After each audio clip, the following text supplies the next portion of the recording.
Good evening, everyone. Welcome back to Fox 23 News. I'm Nicole Menner. The battle for the Magnolia Bowl trophy dates all the way back to 1894 when Ole Miss and LSU first played against each other. Since 1945, the two have met every single year as SEC opponents. LSU holds the lead in victories over Ole Miss, winning 61 games to Ole Miss's 41. So this weekend, the Rebels went to Death Valley looking for win number 42. Fox 23's Corey Howard has more. Now Ole Miss comes to Tiger Stadium looking to win their first conference game and take home the Magnolia Bowl, something they haven't done since 2015. Saturday's game started with a moment of silence as both LSU and Ole Miss fans remembered Wade Sims, a LSU basketball player who was murdered early Friday morning.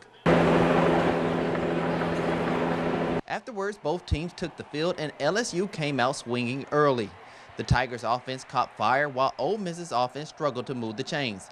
A key reason, penalties. Again, I don't think the penalties is us. I think we'll address them and move forward. But again, I don't think that's who we are. It's just something that happened. The Rebels finished the game with a total of 17 penalties for 167 yards, and LSU took advantage, jumping out to a commanding 28-3 lead at the end of the first half. Just got to get back to work. Just got to get back to work. Got to emphasize it, show it to more video, and hope to get to the point where we come out and we eliminate it. Because you're not going to win in the SEC by giving up points early in the game. It's not going to happen. A true statement from defensive coordinator Wesley McGriff as the Tigers continued to pour it on the Rebels in the second half, producing a grand total of 573 yards of total offense and putting up a whopping 45 points. LSU all over Ole Miss in this one with a final score of 45-16. Now on a positive note, the Rebels can't say that the worst is behind them, being that they played two of the toughest SEC opponents in the past 3 weeks in LSU and Alabama, both which are ranked in the top 5. They look to rebound against the ULM Warhawks on October 6th at home. I'm Corey Howard reporting from Tiger Stadium, Fox 23 Sports. Thank you, Corey. Well, how lucky are we that we're getting an extra day of baseball? It was number 163 for the Cubs, Brewers, Dodgers, and Rockies this afternoon. After the weekend, the NL playoff picture was still up in the air, meaning for the first time in MLB history, there were 2 tiebreaker games to be played this afternoon. We begin out at Wrigley, where the Milwaukee Brewers and Chicago Cubs were fighting for the Central Division title. Tied at 1 in the 8th inning, and the Brewers would finally break things open on behalf of Lorenzo Cain.